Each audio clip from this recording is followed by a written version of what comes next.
Saito and Akane have been at each other's throats for as long as they've known each other, and on this particular day, Akane is yelling at him for some reason, but Saito couldn't care less and tells her to leave him alone, and that just leads to an even bigger argument.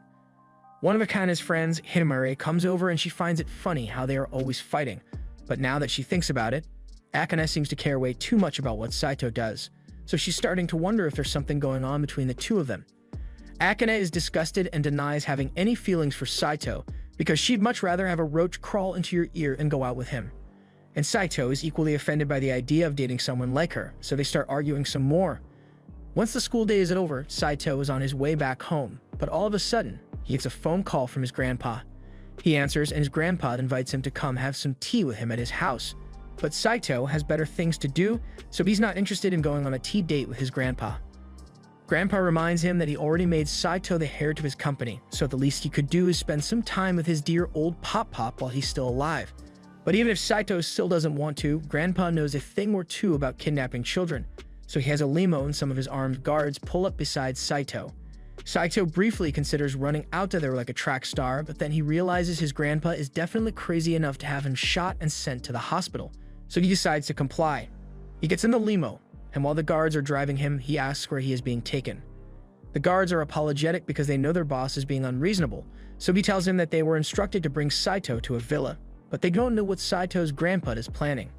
Saito's grandpa, Tenryu Hojo, once saved the Hojo Group from the brink of collapse, and under his leadership, the Hojo Group became a global high-tech corporation, so it isn't a stretch to say that he's one of the richest and most powerful people in the world.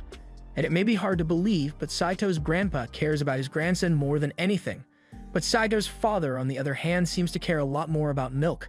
Eventually, they arrive at the house, so Saito sits outside and waits for his grandpa to show up.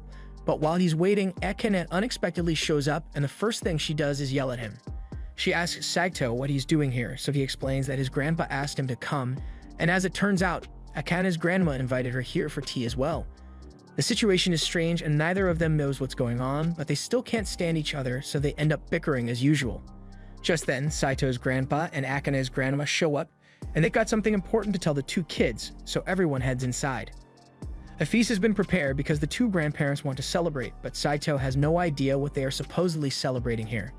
He also notices that Akane hasn't touched her food at all, so he asks if she's alright. But his concern is met with a roast because Akane says his ugly face made her lose her appetite. The two start arguing again, and both grandparents find it very amusing since it reminds them of how they used to act when they were back in high school.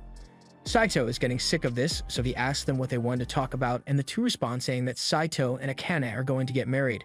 Saito and Akane are in disbelief and think they must have misheard their grandparents because there's no way they just told the two of them to get married, especially since they are still in high school. But their grandparents are dead serious about it. Tenryu and Chiyo have known each other since they were kids and were even in love back then, but due to some petty arguments, they ended up drifting apart. Tenryu and Chiyo both ended up marrying other people, but after a lifetime apart, both of their partners are 6 feet under, so the two decided to reconnect, and ever since, Tenryu has been blowing Chiyo's granny back out every night. The point is, even though they are happy with their lives now, they can't help but wonder what could have been had they stayed together as a couple when they were kids. And what better way to relive their youth than to drive their grandkids into it and force the two of them to get married? It sounds like a joke, but they are both fully invested in this plan, and Chiyo expects Akane to give a detailed account of what Saito's back shots feel like later. Akane objects to the marriage because marriage is something that's supposed to be done out of love, not because two old people want to watch their grandkids getting frisky. Plus, Saito points out that it's literally illegal to force kids into marriage, and there's nothing Tenryu or Chiyo can do to make them agree to the marriage. Tenryu had expected that response, which is why he came prepared with some legal blackmail. He signals for the door to be opened and gives Saito an ultimatum. Either he marries Akane or the dog dies. Saito doesn't really care because that's not his dog, but then Tenryu threatens to write Saito out of his will and renounce him as his heir. That's something Saito does care about, so he's starting to think that marrying Akane might not be so bad, but Akane is still strictly opposed because if she's going to get married, and she only wants to do it with someone she loves. Just then, Chiyo calls Akane over, so Akane goes to her grandma's side, and she whispers something into Akane's ear. And whatever she said must have been a serious threat because it sends shivers down Akane's spine. Now that all the blackmail has been laid out, Tenryu says he is giving the two of them 3 days to decide whether they'll get married to each other or not. And then they zoom off so Tenryu can blow Chiyo's back out again. Once their grandparents are gone, Akane asks Sato what they are going to do, but neither of them has made a decision. Getting disowned would be really bad for Saito, but he needs to have all the details first, so he asks Akane what threat her grandma made so he knows how bad her situation is. Akane gets defensive and refuses to tell him since it's a private matter.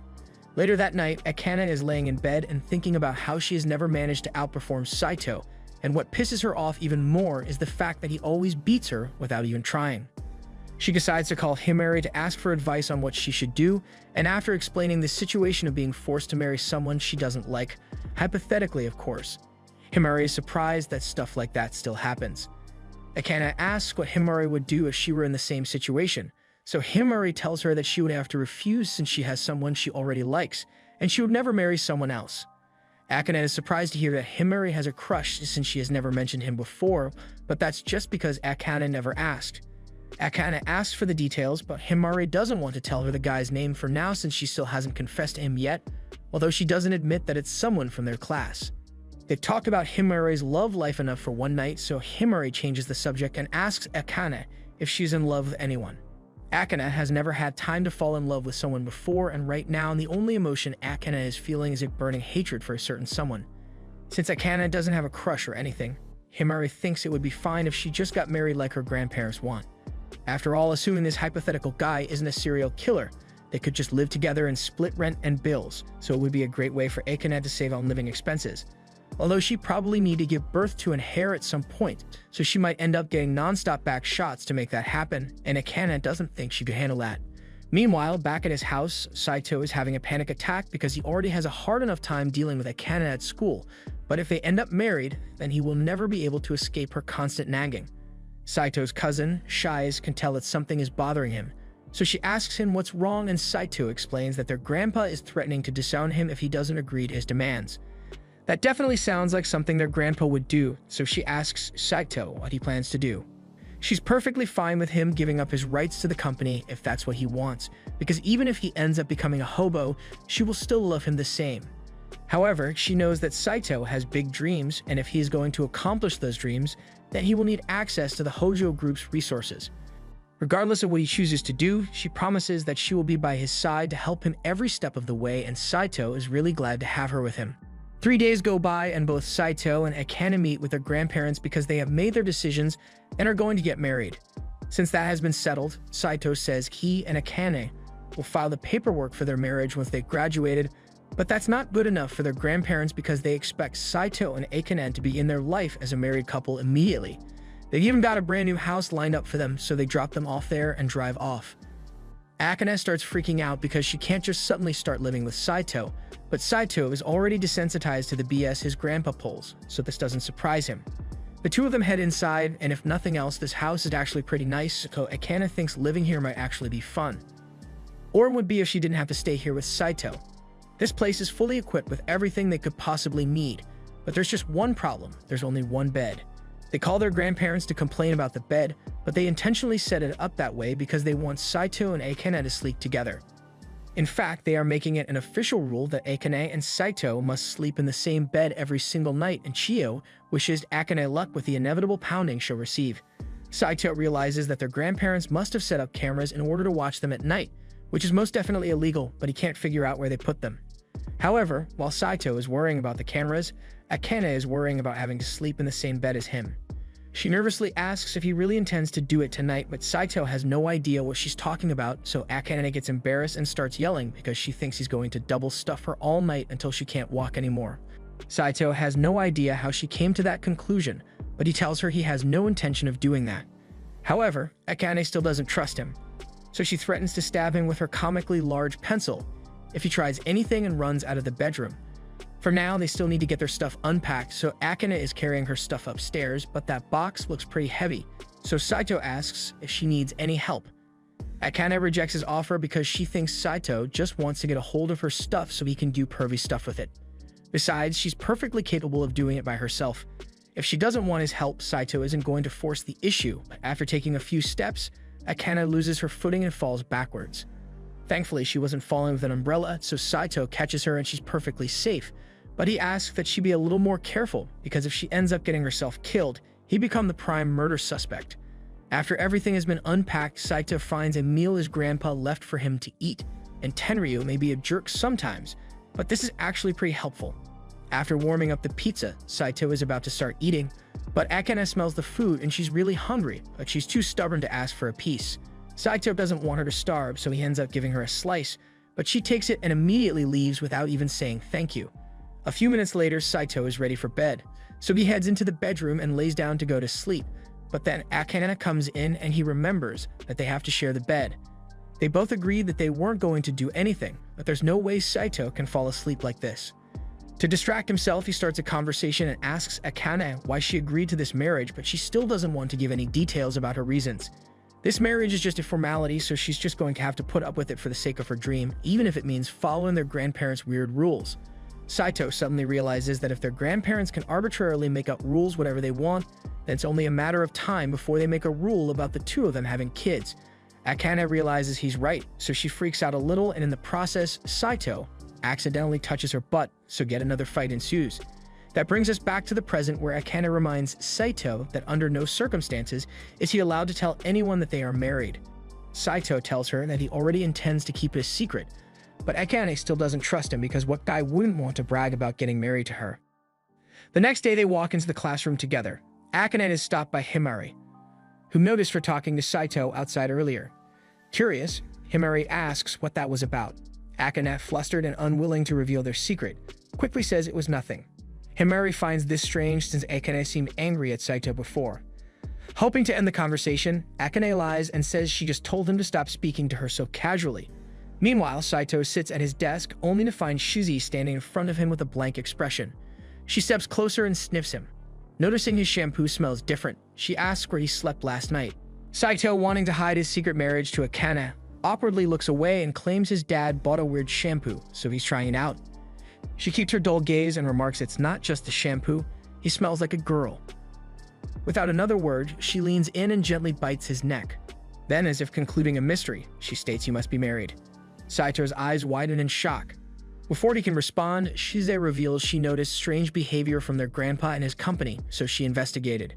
She even discovered their new house.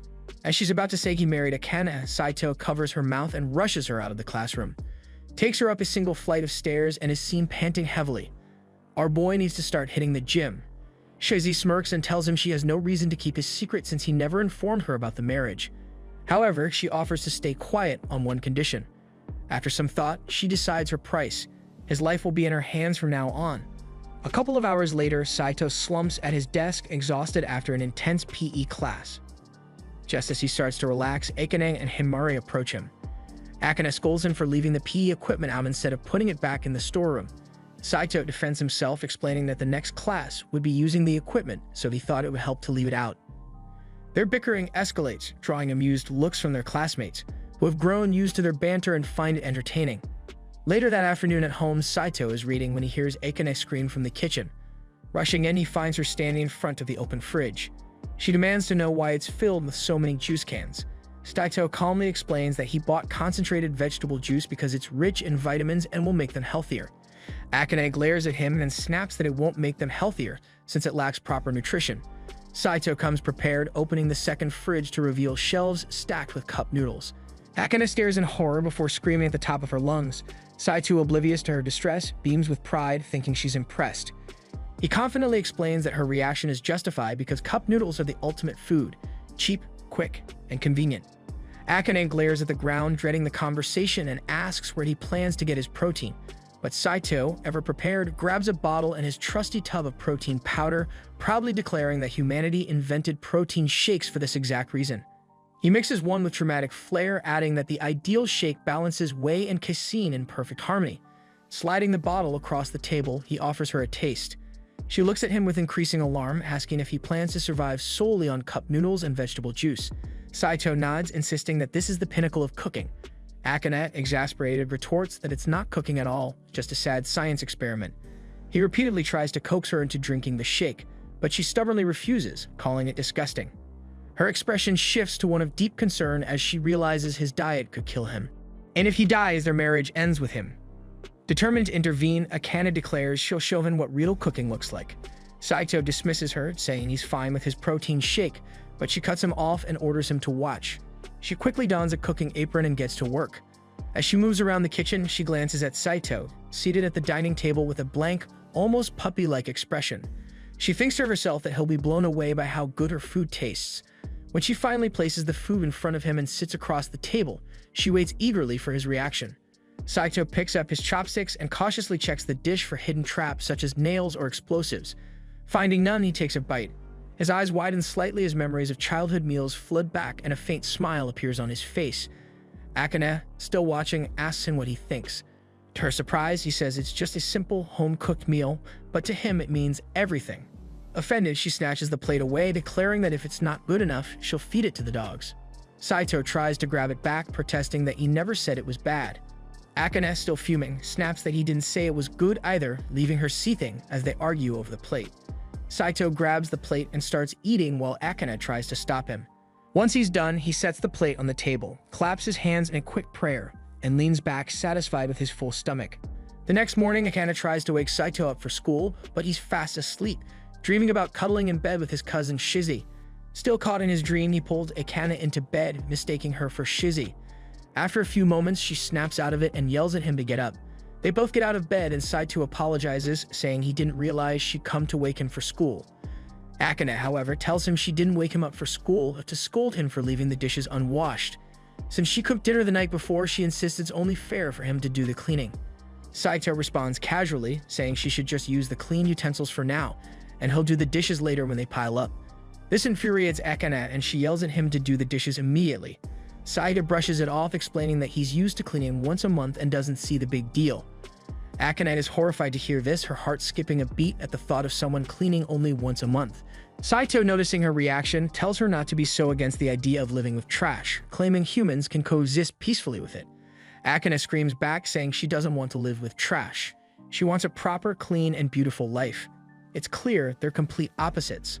Saito doesn't care much for cleanliness and even questions why people take baths so often, while Akane is nearly in tears, unable to believe she's sharing a roof with someone like him. Later that morning, as they walk to school, Saito trails behind Akane, wondering how they'll survive this marriage with such opposing values. That night, Saito is happily playing the new zombie video game that just dropped. He's completely absorbed, blasting zombie heads on screen when Akane walks in, complaining about the noise. She glances at the screen and immediately covers her eyes, disgusted by the gore, and tells him to stop playing. Saito refuses, so they start tugging at the console in a heated argument. In the middle of the chaos, the doorbell rings and Akane lets go of the console. Saito stumbles backward, accidentally turning the game off in the process. Our boy then freezes in shock as he realizes his 12 hours of gameplay has been erased since his dumbass forgot to click on save. Hours later, Saito wraps a towel around his waist and heads to the bathroom for a bath since he can no longer stand his horrible stench. As he steps inside, he freezes again. Akane is already there, her eyes closed, fully naked and unaware of his presence. She doesn't even notice when he enters, so Saito walks out with an embarrassed expression. As he's about to leave the bathroom, he starts thinking it's strange that she didn't notice him at all. He wonders if she might have passed out or something. He steps back into the bathroom and sees her in the same position, eyes closed. She's breathing, so he assumes she's just asleep. Then it hits him. This is how people end up drowning. He calls out to her, trying to wake her up. To his surprise, she just murmurs gibberish. Deciding not to push it, he turns to leave, but her head tilts dangerously close to the water. Saito rushes in and tries to lift her out of the bath, but he isn't strong enough and she ends up falling onto him. She rests against his chest for a moment before waking up and realizing the situation. With tears forming in her eyes, she asks why she's naked with him and accuses him of assault. Saito stammers, trying to explain, but she doesn't listen and calls him a pervert, ordering him to get out. A short while later, Akane is dressed and blow-drying her hair, still stunned that Saito, her biggest rival, saw her naked. She begins to consider that she might have fallen asleep in the bath and wonders if he was actually trying to help her. Later that night, Saito is reading in bed when Akane walks into the room, a hint of guilt visible on her face. Feeling bad about how she reacted earlier, she tries to start a conversation and apologize. But Saito, clearly not in the mood, simply says he's going to sleep. That reaction from him hurts her feelings and she starts quietly crying in bed. The next day at school, Himari notices Akane seems down and asks what's wrong. Hearing the question, Akane rushes to hug Himari. They sit down and Akane explains her problem with Saito, but she keeps his identity anonymous because she doesn't want Himari to know about their marriage. Himari thinks it over and suggests giving the person a big hug. Akane immediately rejects that idea. Instead, Himari advises her to talk things out with a person, reminding her that respect is a two-way street. It's about respecting them too. Meanwhile, Saito is having lunch outside with Shizzy and venting about his issues with Akane. Shizzy bluntly suggests they get a divorce, but Saito disagrees, saying he can't give up because he needs to honor the promise he made to his grandfather. Since divorce isn't an option, Shizzy advises him to focus on getting along with Akane. She stands up from the bench and tells him it's not that hard. All he has to do is listen to her, be sensitive, and learn to compromise. Later that day, Saito comes home determined to try Shizzy's advice. But as he opens the door, he sees Akane standing there with an intensely angry expression. Startled, he tries to walk past her, thinking he'll follow the advice later. Before he can leave, Akane grabs his arm, her expression softening as she gently asks if they can talk. Saito assumes she's about to bring up divorce, but to his surprise, she wants to discuss how they can make their marriage work. A few moments later, they sit across from each other with cups of tea, agreeing they'll need to set some ground rules if they're going to live together. Saito begins by saying he prefers washing his clothes and dishes only when they pile up, but Akane raises her voice slightly, saying she refuses to live such a dirty lifestyle. Hearing that, Saito agrees to do his laundry more often, which surprises Akane since she didn't expect him to be that cooperative. With that settled, Saito asks Akane to allow him to touch her body, but not in the way you think. He just wants her to tolerate the occasional bumping of their bodies at night, clarifying that it's just because the bed is cramped. Akane hesitantly agrees, her face flushed, but she warns him that she won't forgive him if he tries touching under her clothes. Now that they've addressed the basics, Saito suggests they make it a habit to thank each other for even the smallest things, believing it will help them grow closer. Akane agrees but insists he compliment her cooking more. She reminds him of how he previously called her food normal, which she didn't consider praise. Saito, on the other hand, thinks calling it normal should be enough, but he doesn't argue further. Later that night, Akane is on the phone with Himari, telling her they made some small progress in their relationship. She notices Saito approaching and quickly ends the call. When Saito enters the room, he sees her lying on the bed with a deep blush, awkwardly giving him permission to touch her body. But our boy decides to fumble the bag as usual and tells her that he's not going to do that. Over time, things start improving between them. One day, Saito surprises Akane with a thoughtful gift, showing he's willing to put in effort for their relationship. That evening, Akane prepares an extravagant dinner with several delicious dishes. This time, Saito compliments the food, saying it's really good. Akane blushes, locking eyes with him, and shyly says she's glad to hear that. After the meal, Saito takes it upon himself to wash the dishes, but can't stop thinking about how Akane looked at him after his compliment. Just then, Akane joins him in the kitchen and offers to help with the dishes. Saito is shocked since he never thought of her as the type to care about helping out. As she washes alongside him, he starts to see her in a new light. He realizes that while he's only seen her in bad moods before, she's actually really beautiful when she's not angry. One night, Saito is busy reading his favorite book when Akane interrupts him. She tells him she rented a movie that caught her attention. Saito assumes she wants him to move, so he starts to get up, but Akane stops him. Confused, he stares at her, unsure of what she wants. With a shy and embarrassed expression, she holds up the movie tape, 24 uncut hours of kitten footage. She says she wants them to watch it together. Saito is baffled and considers this to be utter bullshit, wondering why anyone would want to watch kittens for 24 hours straight. Fortunately, Akane finds the 3-hour version of the movie instead, and Saito quickly suggests they watch that version instead. They begin watching the movie, and while Akane enjoys every second of it, Saito dozes off on the couch, bored out of his mind. When the movie ends, Akane expresses how much she loved it and suggests they watch the full 24-hour version next time. Saito suddenly wakes up from his nap, disoriented and muttering something about an alien planet. Since they watched something Akane likes, she insists it's only fair for Saito to pick the next thing to watch. However, Saito admits he prefers games to movies. Unfortunately, Akane doesn't know how to play games. Determined, Saito holds his controller up and vows to teach her, hoping she might even enjoy gaming as much as he does. Akane doubts she'll ever like it, let alone get addicted. 30 minutes later, Akane is having the time of her life, celebrating her victory after defeating a game boss. She cheers loudly and Saito watches her with a faint smile, surprised at how much fun he's having with his so-called arch-nemesis. Later that night, as they lie in bed, Saito wakes up and notices Akane isn't covered by the blanket. He adjusts it, pulling the blanket over her. To his surprise, Akane is already awake. She thanks him for the fun they had that day. Facing opposite directions in bed, Saito tells her she can pick the next game they buy and he'll pick the next movie they watch. Akane then tells him to stop addressing her without actually using her name, adding that she prefers when he calls her Akane. The next day at school, Akane helps Saito pick up an eraser he dropped. As Saito lifts his head from his desk, he thanks her and Akane blushes lightly in response. Himari walks up to Akane moments later and asks if she and Saito had a fight. Not wanting anyone to know she's getting along with Saito, Akane insists they're always fighting. However, Himari senses something is off. Their behavior doesn't match their usual constant bickering. Feeling cornered, Akane rushes out of the classroom and goes home, skipping the first period entirely. A few hours later, Saito is in the library searching for a book when Shize sneaks up behind him.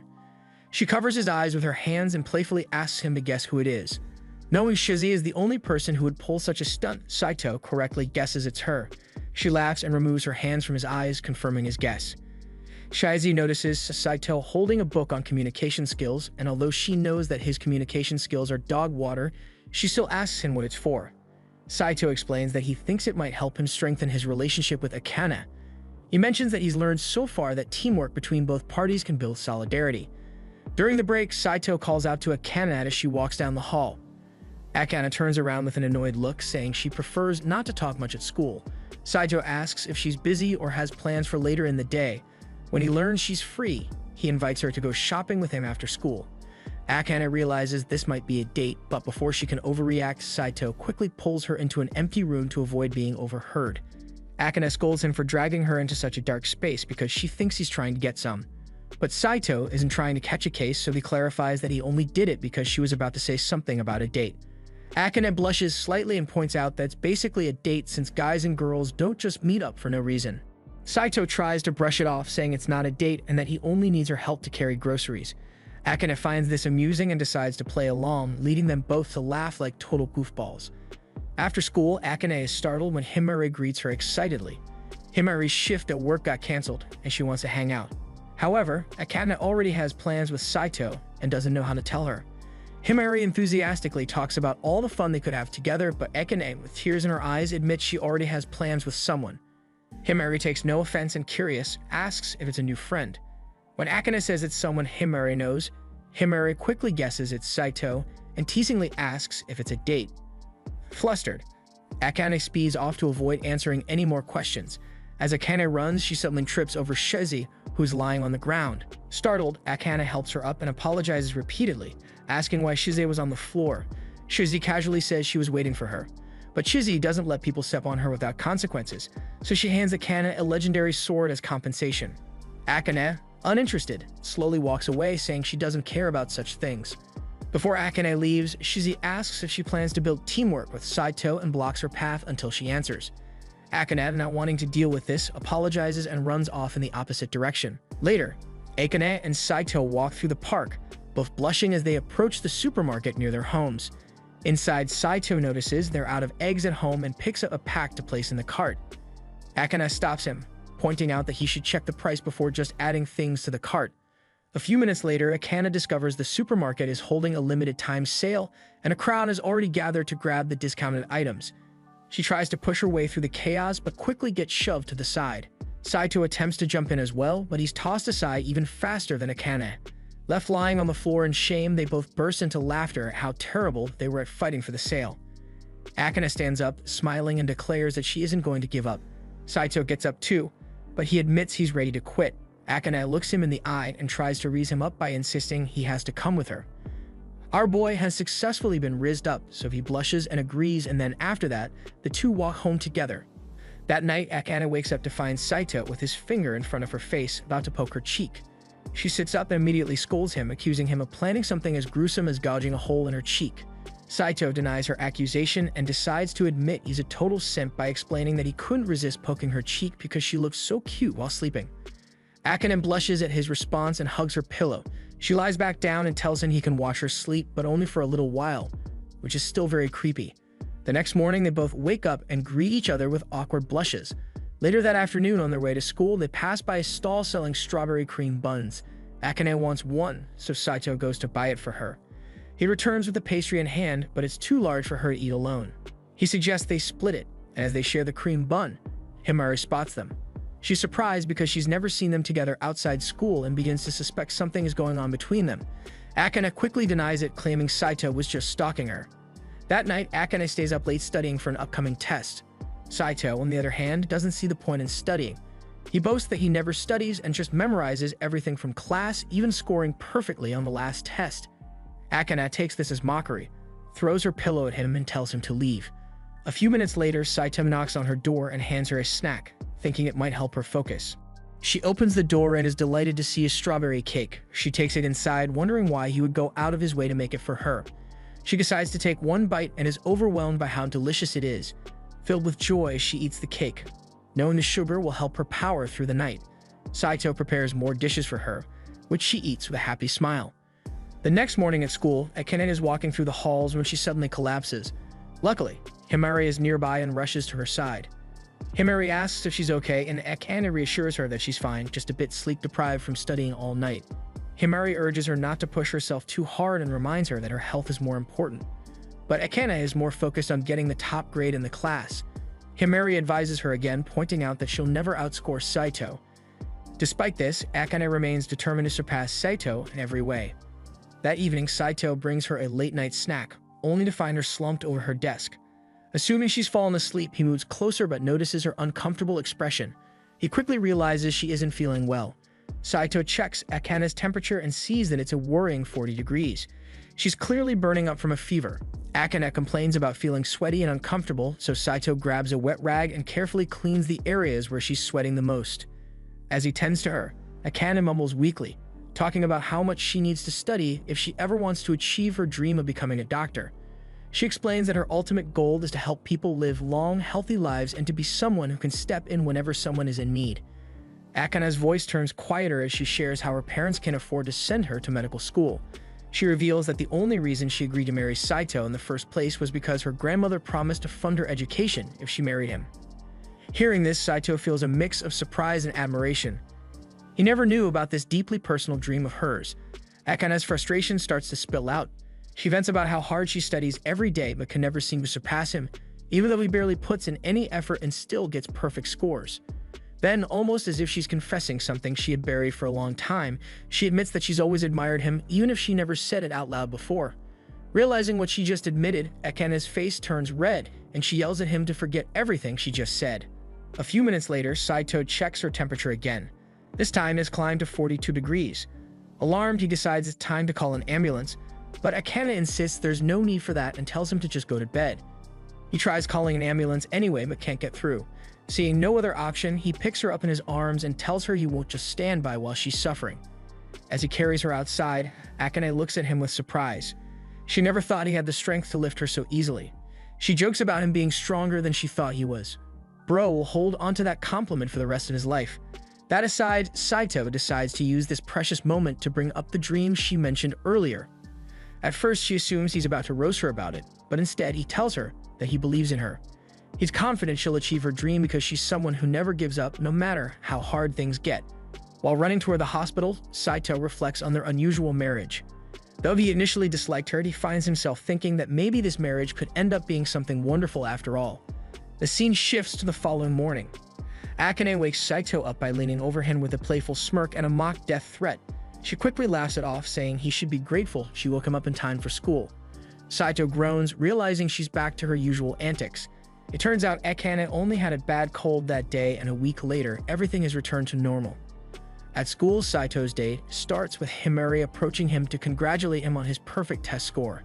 She even flirts with him a little, but her attempts go completely over his head.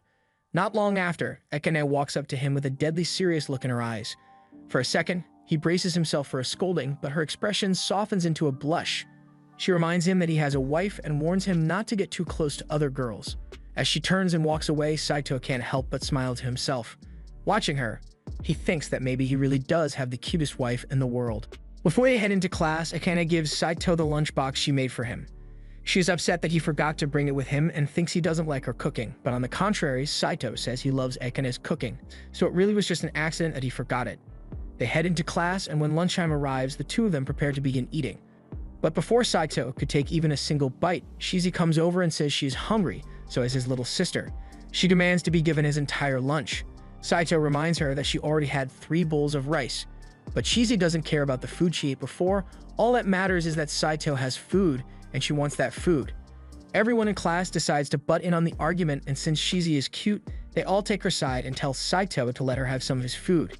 Saito eventually caves and lets Shizi sit in his lap so she can have a little bite of his food. But all of a sudden, Himari walks over, and the first thing she notices is that Saito and Akane's lunches look the same. They may be arranged differently, but they got the exact same ingredients, so it's almost like Akane made Saito's lunch for him. She jokes that the two of them must be going out with each other after all, but they both deny it immediately. In fact, they were a little too quick to deny it, so all their classmates start getting suspicious that something might actually be going on between the two of them. Saito tries to think up a good excuse for why he has the same lunch as Akane, but when he turns back to his bento box, he finds it completely clean. It shouldn't be humanly possible to eat food that quickly or efficiently, but when it comes to her brother's food, Shizi will always find a way. Since the incriminating bento is gone, all of Saito's classmates lose interest in the conversation and walk away. Shizi tries to act like this was her plan all along, but that's a lie because she really just wanted to eat Saito's food. A little while later, Saito is walking through the halls when he happens to run into Himari. She jumps down the staircase and says she has something to ask regarding his lunch earlier. She wants to know if Akane actually did make the bento for him or not, but Saito obviously can't tell her the truth, so he lies and tells her that he and Akane just happened to use the same ingredients. Himari then asks if Akane and Saito are dating, so Saito says they aren't, and Himari seems satisfied by that answer, so apologizes for asking such a weird question and walks off. Later that night, Saito and Akane are in bed, but Akane seems to be a little on edge because she can hear something moving. She turns around to see what it is, and to her horror, there's a terrifying figure standing over the bed. She screams so loud that Saito thinks they are under attack, but when he asks Akane what's wrong, she just tells him she thinks she saw a ghost over there. Saito takes a look, but he doesn't see anything, so he decides to go back to sleep, but Akane is too scared to sleep, so she begs Saito to stay awake with her until she calms down. Since Akane doesn't want to sleep, Saito suggests that the two of them do some reading to take their mind off it. However, a few moments later, Akane comes running into Saito's study room because she heard more ghost sounds coming from the living room. Saito asks if she managed to record anything as proof, but she didn't, so he thinks Akane is overreacting. He heads out of the room, and Akane asks him where he's going, so he tells her he's just going to the bathroom. However, Akane still doesn't want to be left alone, so she begs Saito to let her in the bathroom with him while he takes a dump. Saito did not agree to her request, but that wasn't the end of it because a few minutes later, Akane comes into Saito's room and tells him she's about to take a bath, so she wants him to come in with her. Saito can't believe what he's hearing, but Akane is dead serious about it, so he ends up sitting outside to shower while Akane takes a bath. The next day, Saito meets with Shizi on the roof of the school, and he's complaining a lot about how weird Akane has been acting recently. Akane keeps talking about some ghosts running around their house, but he doesn't think it's true since he has never seen anything himself. Shizi, on the other hand, says there really might be a ghost, but to confirm, she needs to talk with Akane. With that said, Shizi loves causing mischief, so as soon as she sees Akane, she decides to play a harmless little prank and nearly yells that Akane is married to Saito. However, before she could finish that sentence, she gets silenced and abducted by Saito and Akane. They bring her to an empty classroom, and now that there's no threat of their secret being exposed, Akane begins seething with rage because she told Saito not to tell anyone about their marriage. In Saito's defense, he never actually told Shizi about his marriage, she just kind of figured it out on her own, so there was nothing he could do about it. Shizi confirms this, and now that Akane thinks about it, it is natural for Shizi to have found out since she is Saito's little sister. Moving on, Shizi mentions that she heard Akane was scared of ghosts in her house, so Shizi is here to tell her that her house is most definitely haunted, and the ghost will make Akane's test scores drop if they don't do anything about it soon. Saito can tell that Shizi is just trying to mess with Akane, but Akane totally believes every word Shizi is saying, so she asks Shizi to please come to their house and get rid of the ghost. Once they arrive, Shizi begins making a big deal of just how haunted this house really is, but not to worry, she knows exactly how to get rid of ghosts. But to do that, she has to go through all their personal belongings. They arrive at Saito's study room, but since he barely ever studies, it's more like a library. Shizi assumes that means Saito has naughty magazines in there, but he never said that, and he definitely doesn't have any in his room. Shizi is still convinced that there are magazines to be found, so she decides to search his room. Saito lets her do it since he knows there's nothing embarrassing for her to find, but to his horror, he was wrong. Shizi manages to find a pair of his underwear, and let's not talk about what she's doing with his underwear. Next, Shizi wants to check Akane's room, but after seeing what Shizi did with Saito's underwear, Akane doesn't want to risk letting Shizi anywhere near her clothes. They move on to the bedroom, and Akane explains that she clearly saw the ghost standing over the bed right here. Shizi puts a lot of thought into what the ghost could have possibly been, and then she comes to the conclusion that she was the ghost all along. In truth, Shizi got keys to the house from their grandpa, so she visited Saito and Akane in the middle of the night without telling them. The reason she was sneaking around so much and standing over their bed all night was because she was hoping to watch Saito and Akane get hit and steamy in bed, but that never happened. Anyway, Shizi is hungry now, so she says she wants to stay over for dinner. However, even though Akane is relieved to find out that there's no ghosts, there's no way she's going to reward Shizi by giving her a home-cooked dinner. But then Shizi starts complimenting Akane's cooking skills, and after a lot of flattery, Akane ends up making a lavish meal for Shizi. Shizi is really enjoying the meal, and Akane is glad that Shizi likes her food. But when Shizi gets a piece of food stuck on her cheek, Saito picks it off her face without a second thought, so Akane can't help but notice that the two of them seem usually close with one another. After dinner, Saito and Shizi head to the living room to play some games together, and yet again, Akane can't help but get the feeling that some incest is going on here. I mean, look at them. Saito can tell that Akane is slightly mad about something, and while she is a little bit jealous of how close Saito is with Shizi, she won't admit that, so she yells that she's not mad at all.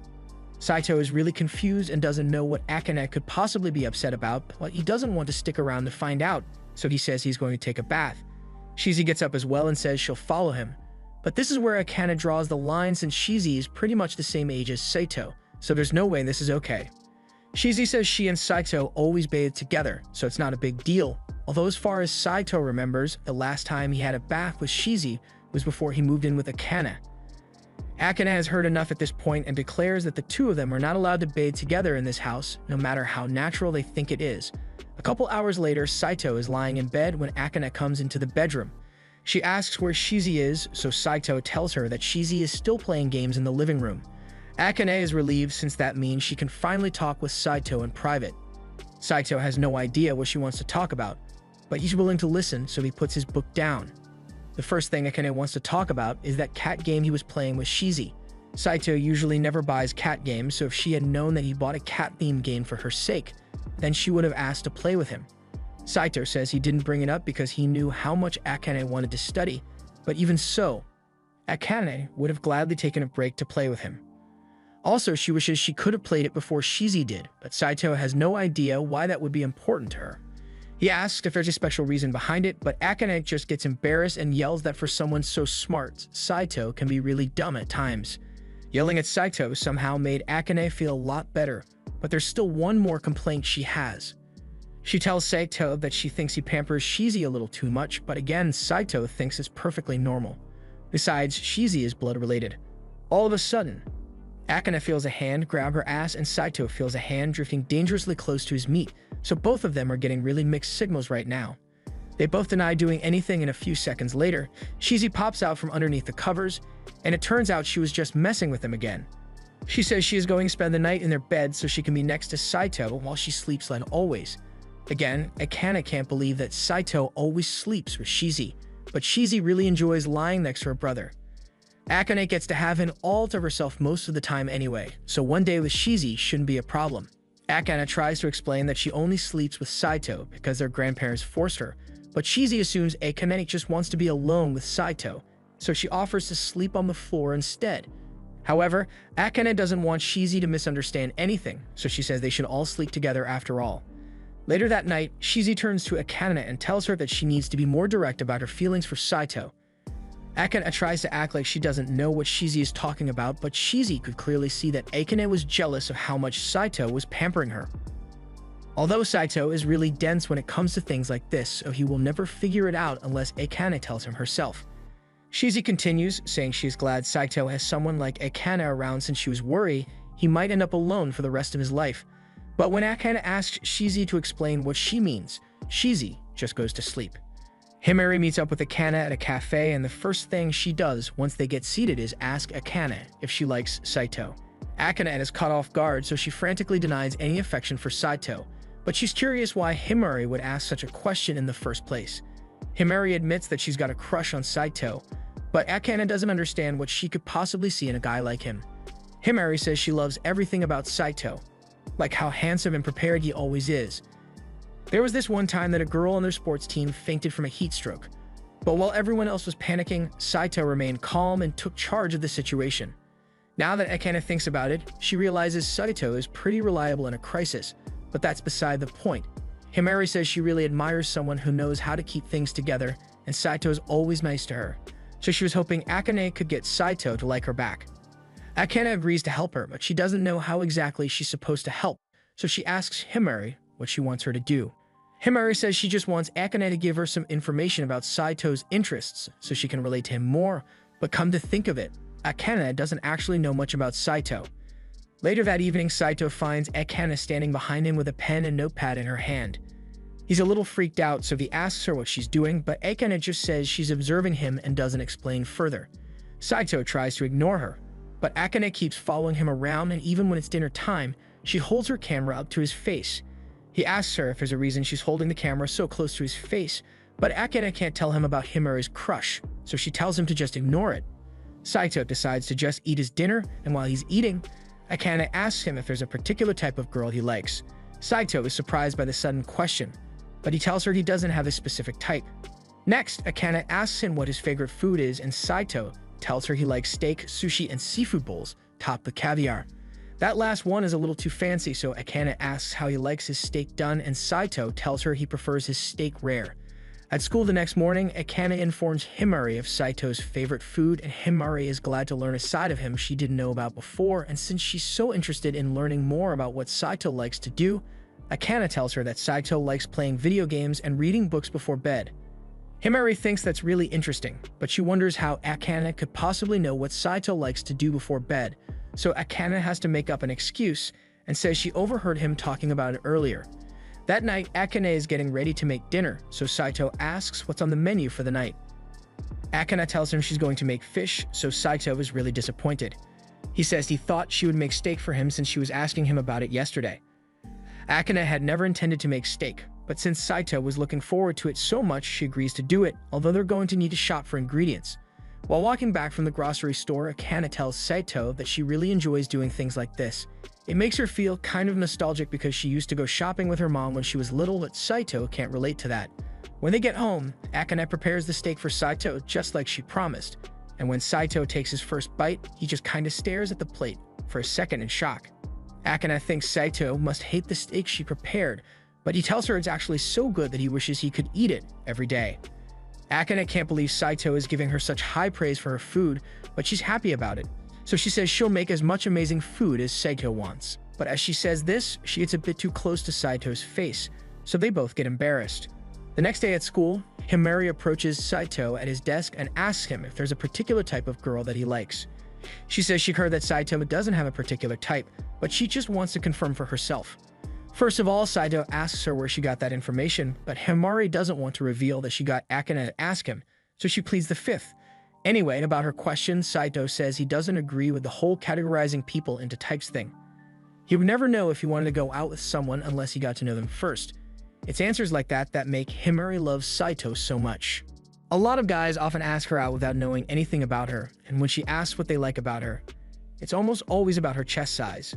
Saito admits it must be rough for pretty girls like her to have to deal with that, but Himari can't get over the fact that Saito just called her pretty. Saito doesn't get why she's so happy about being called pretty because it's pretty obvious that she's attractive. Once Himari has calmed down, recounts that Saito said he wouldn't know if he likes someone until he got to know them well enough, and since that's the case, she whispers in his ear and asks if he thinks he could fall for someone like her. Saito is caught off guard by her question and asks if she's being serious, but Himari gets embarrassed, says she was only joking, and runs off.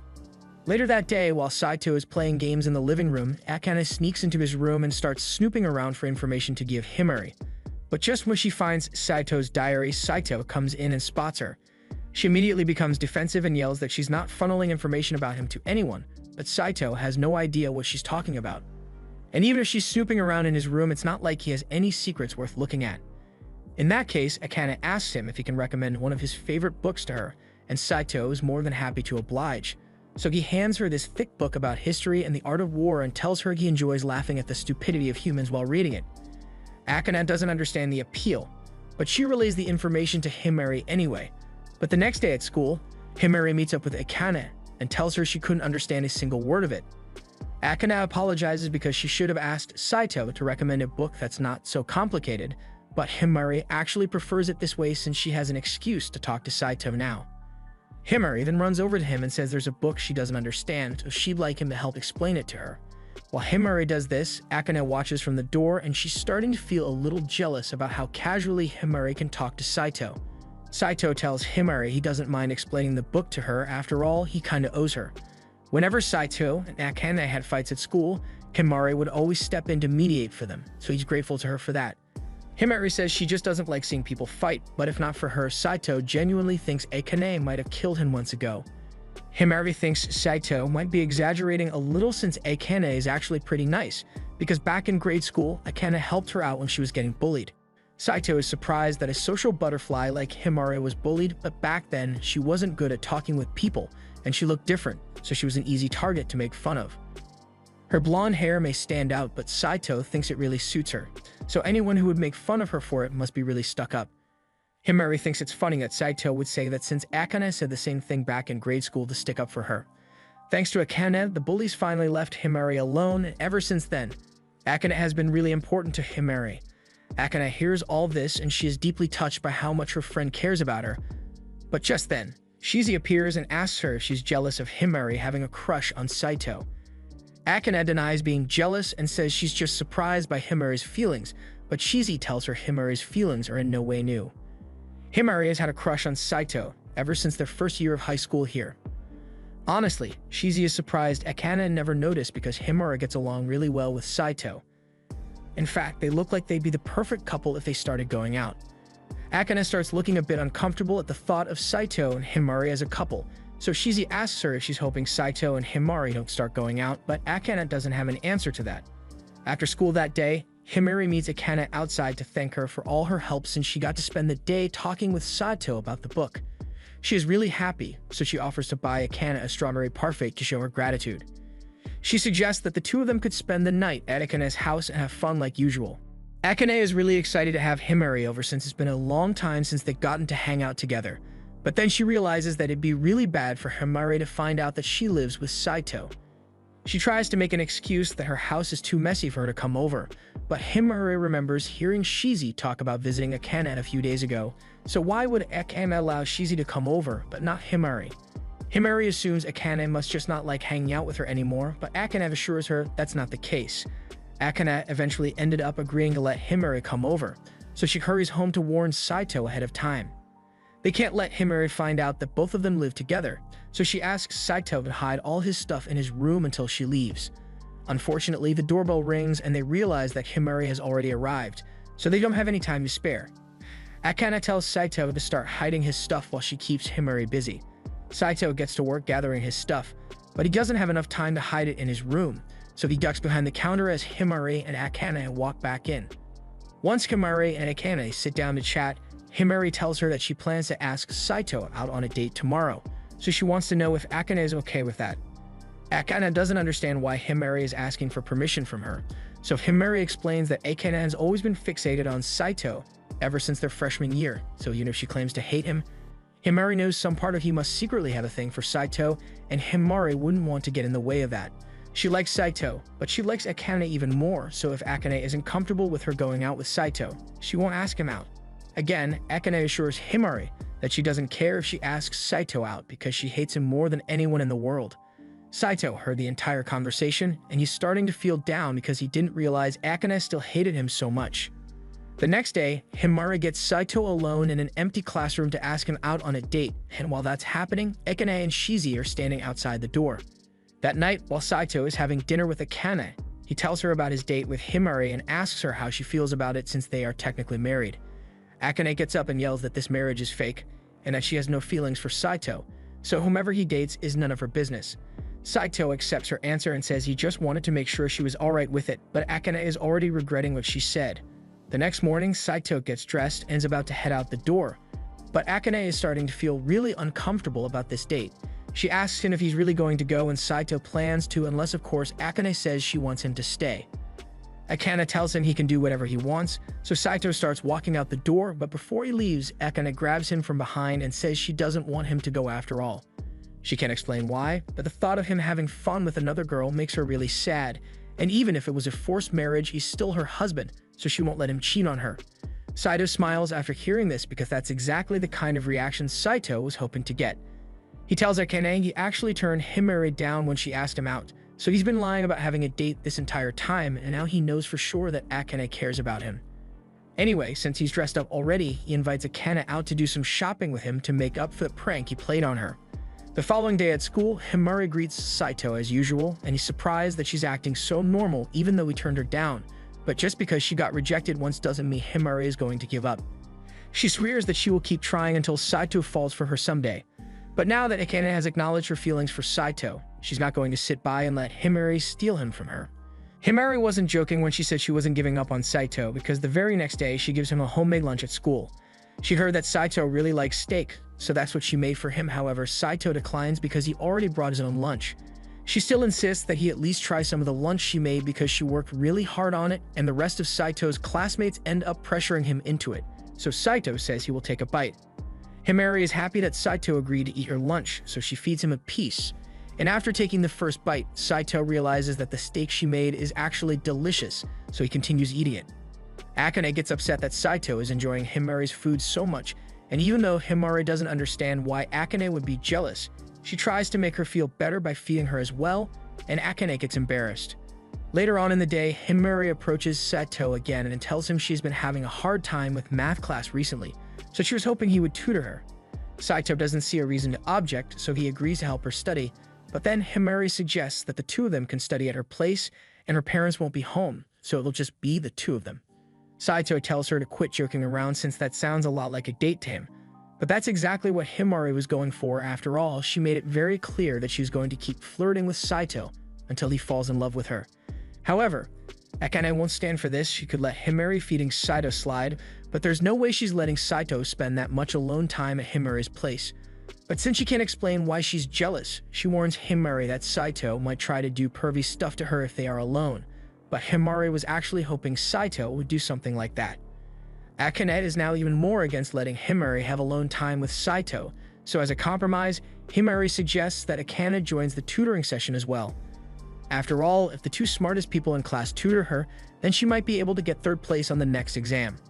Shizi suddenly materializes after hearing someone threaten her spot on the class rankings, and since Shizi is the third smartest person in class, Himari suggests that all four of them should have a study session together, and they might as well have it at Akane's house since there's a lot of them now. Akane once again erases all evidence that Saito is living in the house as well, and once they all get seated, Saito asks Himari what part of the math course she doesn't understand. But Himari says she doesn't understand any of it. Saito rephrases the question and asks her when she first started struggling to understand math class. But it's all been kind of fuzzy for her ever since they started adding letters in math. Akane points out that Himari's grades first started dropping during their first year of high school, and since Saito finally knows where to start, he begins tutoring her, and after a few minutes, Himari is able to solve the math problems on her own. Himari tells Saito he is really good at teaching and asks him to continue, but she gets really close to his face, so Saito tells her to back away because it's embarrassing to be this close, and it's making Akane really mad. The next moment, Shizi clings onto Saito and says she is bored, so Saito suggests they all take a break and play a game or something, but instead of just picking something like Mario Kart, Akane pulls out a card memory game intent on proving that she is smarter than Saito. But in the end, Saito absolutely demolishes all of them because his memory is really good. He doesn't want to keep playing, so he tells them they can continue without him because he's going out to get some snacks. But while he's out, Akane catches up to him because she can tell Saito is feeling a little down. She starts a conversation by saying she had no idea his memory was so good, but Saito doesn't like to bring it up because people constantly call him creepy for it. Everyone in the Hojo family is born with one of their traits. Max, for example, Shizi is able to calculate huge amounts of data in her head, while Saito has an impossibly good memory. And because of his memory, he sometimes memorizes insignificant personal details about other people, making people think he is a stalker or something. She tells Saito that his memory isn't creepy at all, and in fact, she would love to have an ability like that since she wouldn't have to study so much, and she'd be able to remember things about the people she cares about. The two eventually return home after buying the snacks, but to their horror, when they get back, they find Himari and Shizi playing video games on Saito's console. So Akane has to make up an excuse for why it's there, and Saito asks Akane why she didn't hide it away earlier. Anyway, they all sit down to have some snacks, and Himari thanks Saito for his help since she feels like she understands math a lot better now. Saito says tutoring her was fun for him since Himari catches on quickly, so he'd be happy to help if she ever needs tutoring in the future. Himari is happy to hear that because she was actually hoping she could have another study session with him, and maybe next time, they could do it at his house instead. Saito chokes up at this a little since this is technically his house, so he tells her she can't come over. Himari thinks it's cute how flustered Saito is, so she tries getting closer to him, but in the process, she accidentally knocks over her cup of tea and stains her shirt. Saito instinctively runs over to the drawers to get a towel for Himari to dry her shirt, and Himari is grateful, but she asks how Saito knew where the towels were. Saito tries explaining it away by saying he just guessed, and Himari doesn't question it since Saito is really smart. Anyway, she needs to go take care of the stain on her shirt, so Shizi leads her to the bathroom, and while she's gone, Akane gets upset with Saito and tells him this is all his fault for agreeing to tutor Himari. Saito says there's nothing wrong with helping a friend study, but Akane is jealous because Saito has never offered to help her study before. However, that's straight up false because Saito clearly remembers trying to help Akane study once and she yelled at him for it. Akane says she only did that because she was too ashamed to accept help from her arch nemesis. Just then, the lights in the house go out and Akane is deathly scared of the dark, so she clings onto Saito. He tells her it's just a power outage, so he wants to go check the breaker box, but Akane doesn't want to be left alone. She suddenly apologizes for being so stubborn all the time, but Saito tells her she's fine the way she is. Sure, she can be a bit annoying at times and has trouble expressing herself, but overall, he is starting to understand that she doesn't mean any harm by it, so he doesn't mind if she acts a little selfish on occasion. Just then, the lights come back on and Himari and Shizi come back into the living room, but Himari spots Akane holding onto Saito and she thinks it's nice that the two of them are getting along. The next day, Saito is talking to Shizi at school because he couldn't figure out what caused the power outage yesterday, so he asks her if she had anything to do with it. But Shizi's hands are clean. Just then, Himari comes up to Saito and asks him if he can tutor her again today, and Saito agrees, so Himari invites Akane as well. However, Akane says she doesn't want to join this time because she has nothing to learn from someone like Saito. But after Himari leaves, she goes up to Saito and asks him to please help her study when they get home.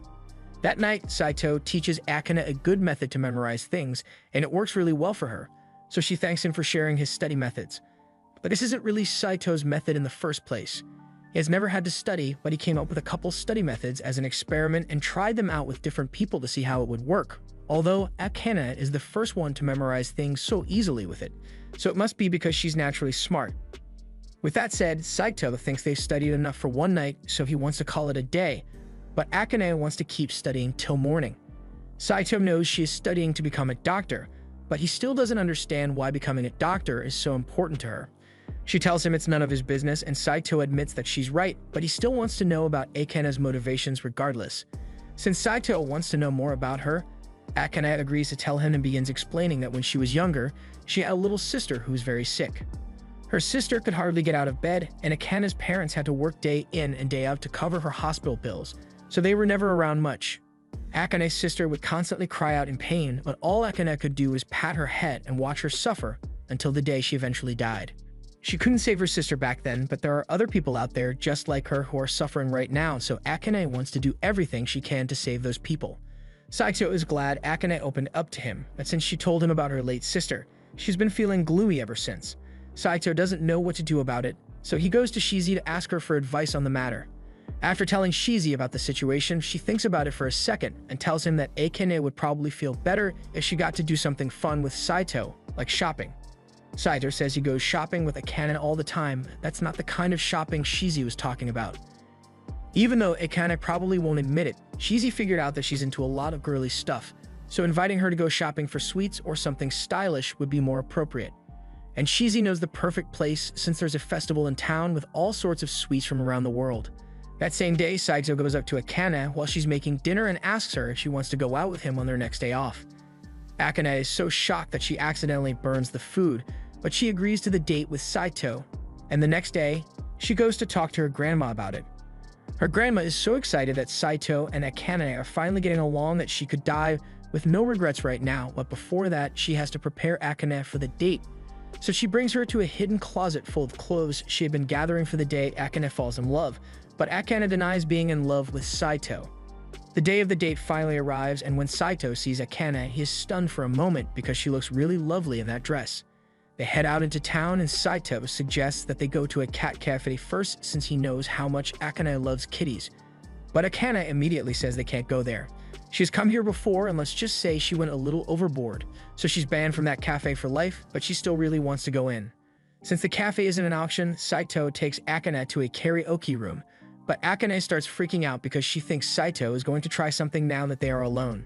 Saito reminds her that they literally sleep in the same bed every night, so if he was going to try something, he would have done it a long time ago.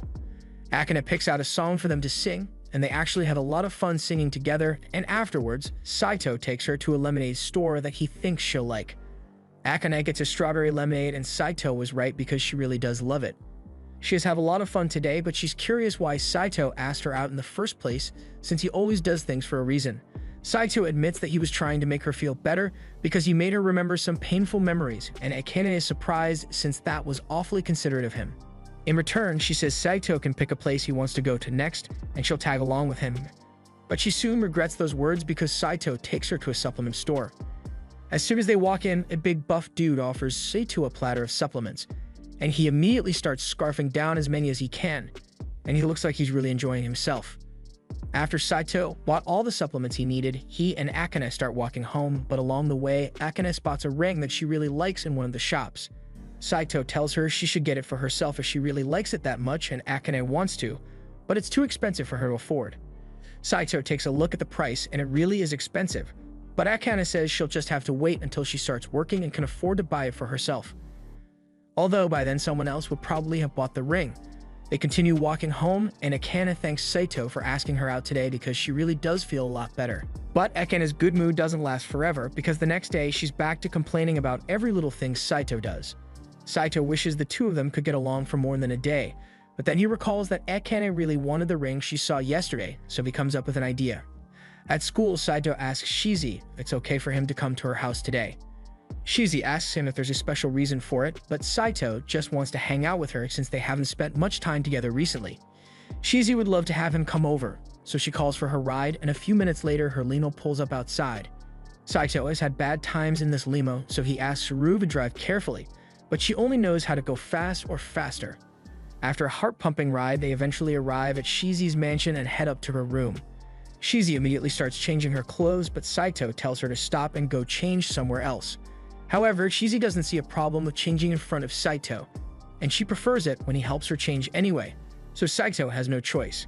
After Saito has gotten Shizi dressed, she asks him what game he wants to play, but he doesn't have anything special in mind, so Shizi suggests they play vampires. The game basically means Shizi has to try to climb on top of Saito and suck him dry. But in the middle of the game, Saito's aunt walks in. She loves Saito just as much as Shizi does, so she welcomes him to have dinner with them and spend the night. However, Saito says he actually has to get home soon since Akane will be waiting for him. But while he's here, he asks his aunt if she could let him help out at her company since he's looking for a part-time job. She's a little confused by his request since if Saito needs money, he could just ask his grandpa for it. But Saito doesn't want to owe grandpa any favors. Plus, he needs to earn the money on his own. His aunt asks him what he needs the money for, so Saito tells her he's planning to buy a gift with it, and both Shizi and her mother realize who the present is for. Shizi feels hurt that Saito would use playing with her as a pretext to talk to her mother, but Saito says he really did want to play with her. That aside, Shizi's mother doesn't think it's fitting for Saito to be getting a part-time job when he is the heir to the Hojo family. It's bad enough that he was already forced to marry a random girl. Saito gets the feeling that Shizi's mother is against his and Akane's marriage, and she doesn't deny it because she was hoping to have Saito marry Shizi at some point. That aside, she does have a job for Saito to do. She tells him that the localization department needs some help translating their software. The code is written in an obscure language that no one has been able to translate, but if it's Saito, she assumes he could master it in 3 days. However, Saito says he can do it in just one night. That night, Saito gets ready to begin learning the language, so he starts flipping through pages rapidly and memorizing the code. Akane suddenly bursts through the door because she can't believe Saito is actually studying for once, but Saito says he's just trying to learn a language, and after a few more minutes of page flipping, he says he's done memorizing it. Now all he needs to do is get a good night's sleep so the memory sticks. Akane is really impressed and says she wishes she had Saito inside her. But that was a poor choice of words, so she gets embarrassed and clarifies that she meant she wants to have his brain. Anyway, she asks why he's learning a new language in the first place, but Saito doesn't want to tell her about his job, so he just says it's none of her business. The next day, Saito leaves school with Shizi and heads to her house to begin working, but Shizi is sitting in his lap, so it's a little hard to concentrate. Shizi refuses to get up from his lap and randomly bites his neck, so Saito asks if she's upset about him wanting to buy a present for Akane. Shizi says that's not the issue because she understands that giving Akane a gift will make Saito's life with her easier. But ever since Saito got married, he hasn't had time to play with her, and she gets lonely sometimes. Saito apologizes, but Shizi says it's not his fault. She understands that he has had a lot of work on his plate lately. But she doesn't have a request to make just this once. She wants Saito to stay in bed with her until she falls asleep. Later that night, Saito finally returns home, and he is confronted by Akane, who has been waiting for him to come back. She asks where he was at this time of night, so he tells her he just had a couple errands to run, and it's none of her business. He then walks past her to get ready for bed, but as he does this, Akane smells the scent of a girl on Saito's body. She decides to go talk to her grandma about this the next day and tells her that lately Saito has been coming home late and he's not eating dinner with her. Akane's grandma points out that Saito is pretty handsome, so he's probably popular with other girls. Akane admits that there's one girl who has a crush on Saito, but they are friends, so if Saito were spending time with her, she would have mentioned it. Grandma realizes Akane is really worried that Saito might not like her, but she has a hard time expressing her feelings, so she gives her a little advice. Others may lie to you, but life is too short for you to lie to yourself. The next day at school, Himuri comes crying to Akane because she asked Saito out again, and he rejected her yet again, so Akane starts comforting her. But just then, Shizi walks past Akane, and Akane realizes that Shizi has the same scent as the one that was on Saito last night. That evening, Saito is out late yet again, so Akane is left to eat dinner by herself. She tries convincing herself that she doesn't care that Saito isn't here. But then she remembers what her grandma said about being honest with herself, so she admits that she wants Saito around and picks up her phone to call him. However, she's just now realizing that she never got Saito's contact information, so she's going to have to get creative if she wants to contact him. She pulls out a phone book and looks up the number for Shizi's house. The maid answers the phone, so Akane asks her if Saito happens to be there, and Rue confirms that Saito is indeed there, but just then, the phone is handed off to Shizi's mother. Akane wasn't expecting to have to talk to her, so she's a little flustered, but then Shizi's mother tells her that Saito has his hands full at the moment, so he won't be able to speak with her. Akane tries to explain that she only needs to talk to him for a second, but Shizi's mother absolutely forbids it. He is busy with work, so she doesn't want him to be disturbed, and besides, their whole marriage is a sham anyway, so she doesn't understand why Akane is so concerned about what Saito is doing. She then hangs up on Akane. Later that same night, Saito finishes up his work and meets with Shizi's mother before he leaves. She already got a report from the team that they've received the translation from Saito, and normally, she would need to cross-check the project to make sure there are no mistakes, but Saito never makes mistakes, so she just hands him his money. And while he's still here, she asks Saito why he didn't tell Akane that he was working here, but he just didn't want to ruin the surprise. Since his work is done, Rui gives Saito a ride to the jewelry store so he can buy the ring, but when he finally gets home, he is faced with a furious Akane. She's mad that Saito has been spending so much time at Shizi's house and says if he likes her so much, then he should have married her instead. Saito can tell that Akane is mad, so he clarifies that he and Shizi may be close, but that doesn't mean they are dating. However, that doesn't seem to make her feel any better, so she's about to storm off, but before she does, Saito grabs her and pulls out the ring he bought. Akane realizes it's the same one she saw in the jewelry store a few days ago, and Saito explains that he had been doing some translation work for Shizi's mother so he can afford the ring, which is why he was always out so late. She starts getting really flustered over the fact that Saito just gave her a ring, so he tells her this is a peace offering, and from now on, he hopes the two of them can get along with each other as much as possible. Akane remains silent and runs out of the room, so Saito thinks he might have creeped her out by gifting her a ring, but then she comes back out and tells him she really appreciates his gift.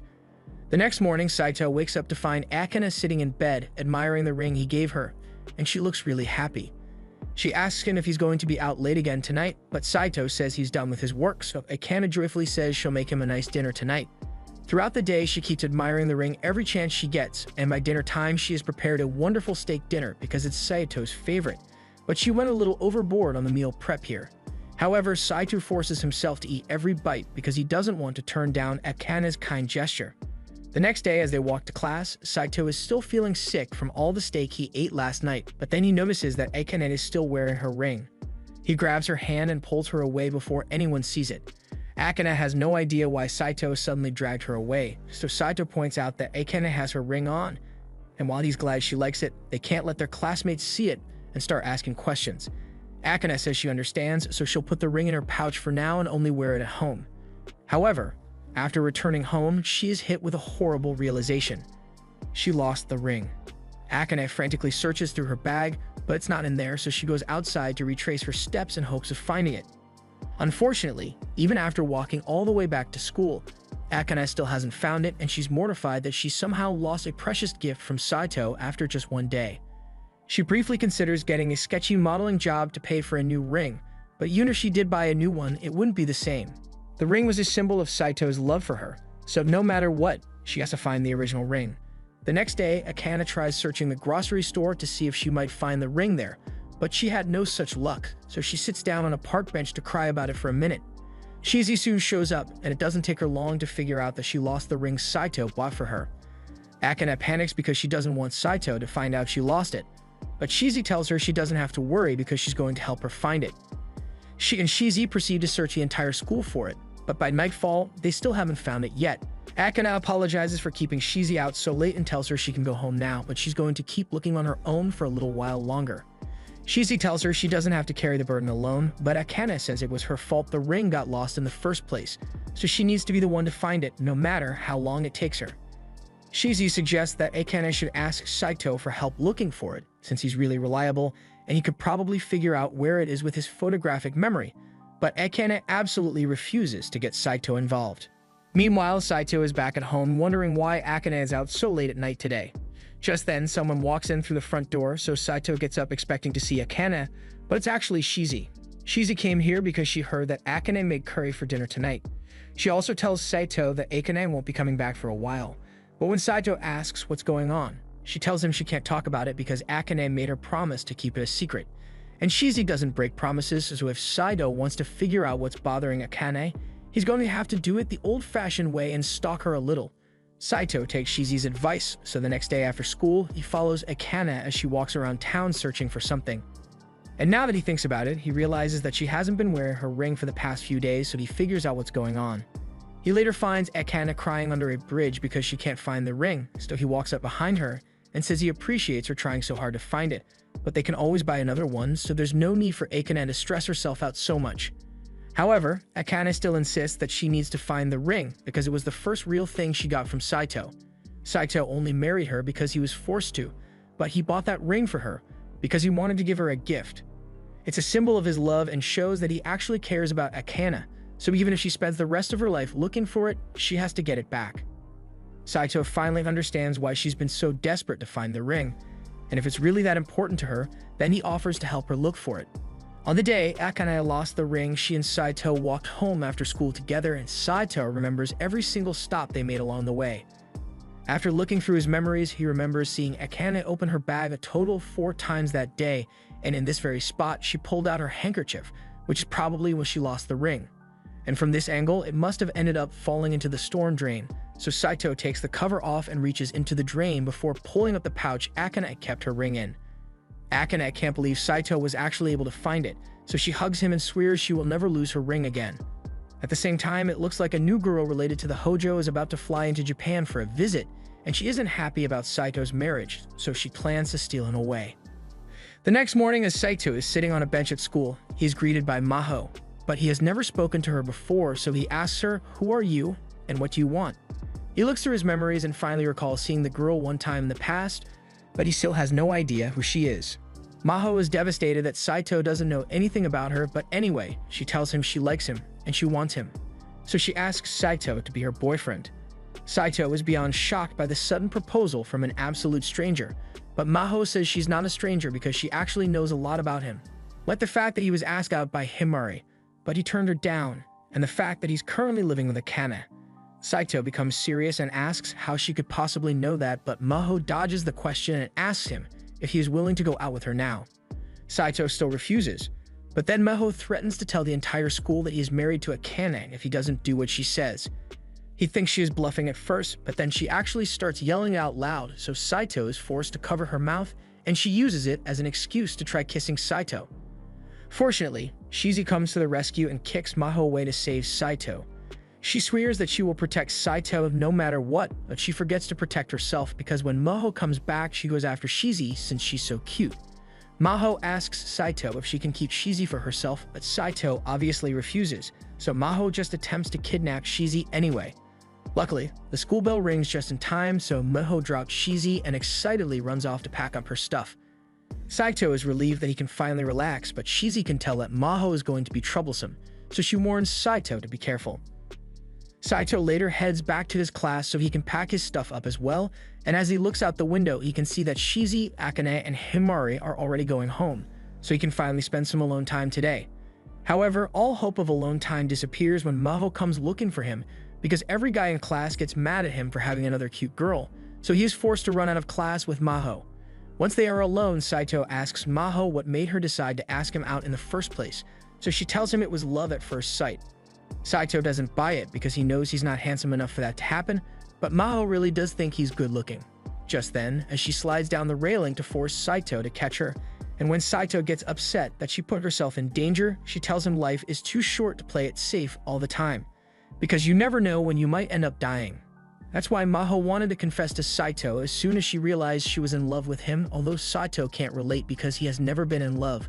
Maho asks him if he's really not in love with Akane even though they live together, but Saito tells her it's not a matter of whether or not he likes her, he just has no choice.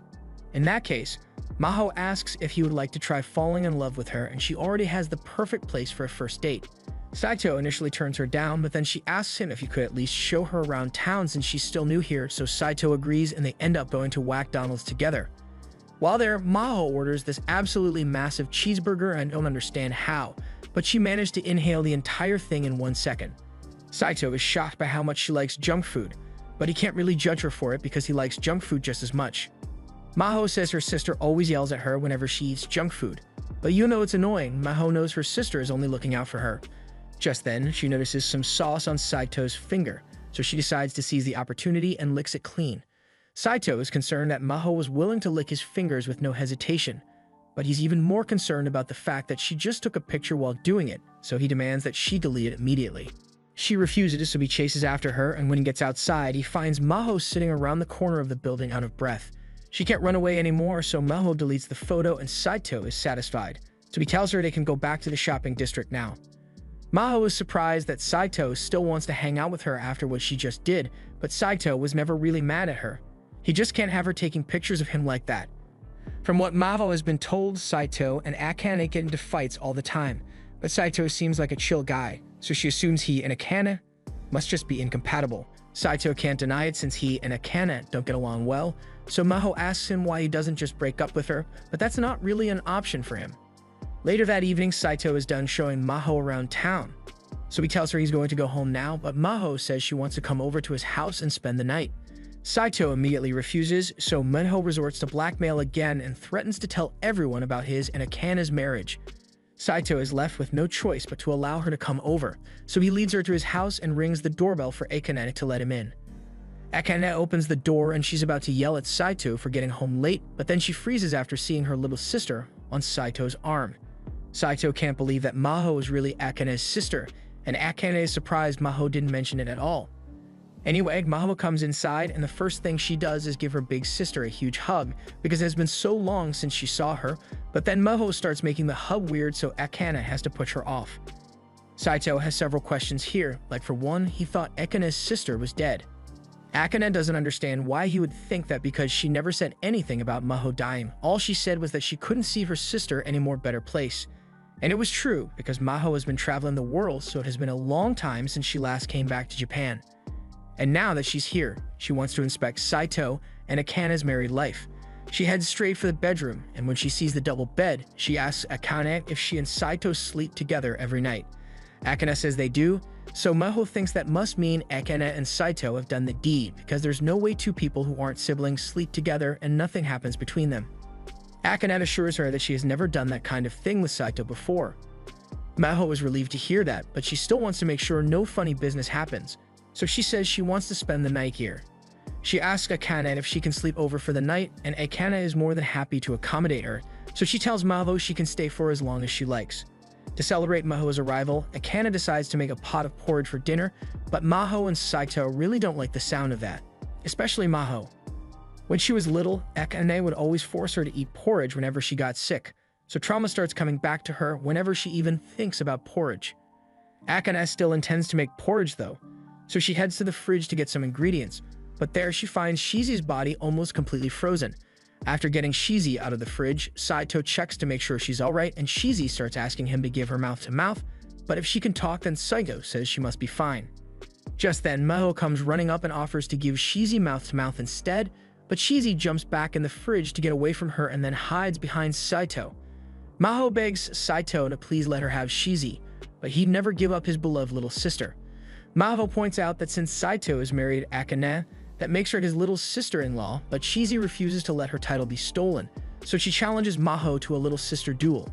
Saito has no idea what a little sister duel is supposed to be, but before he could figure out what's going on, Maho has already gotten behind him and starts giving him the stepbro experience.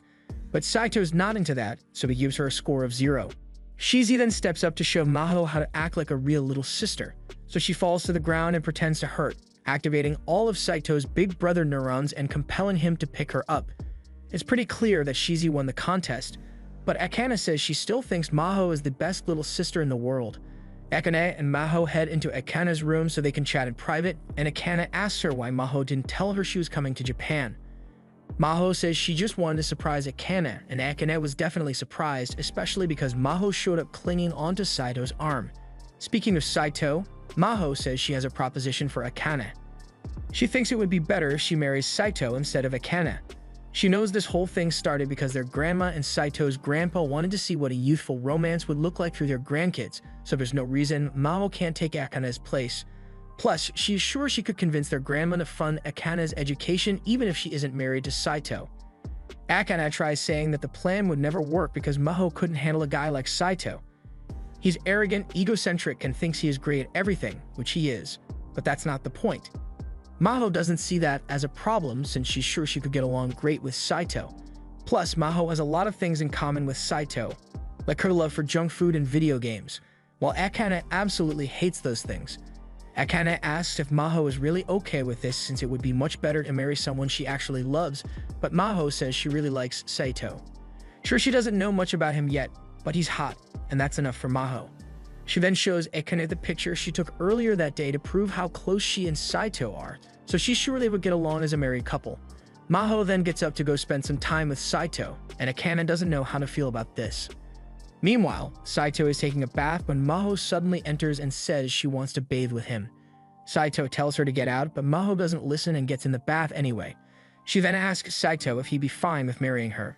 The only thing their grandparents care about is their grandkids getting married to each other, so it would be fine if Maho became his wife instead. She tells him she's very committed and she'd let him do anything he wants with her. Saito has to muster a lot of willpower to resist the temptation, so he tells her he will have to think about it, but Maho makes it clear that she isn't joking about this.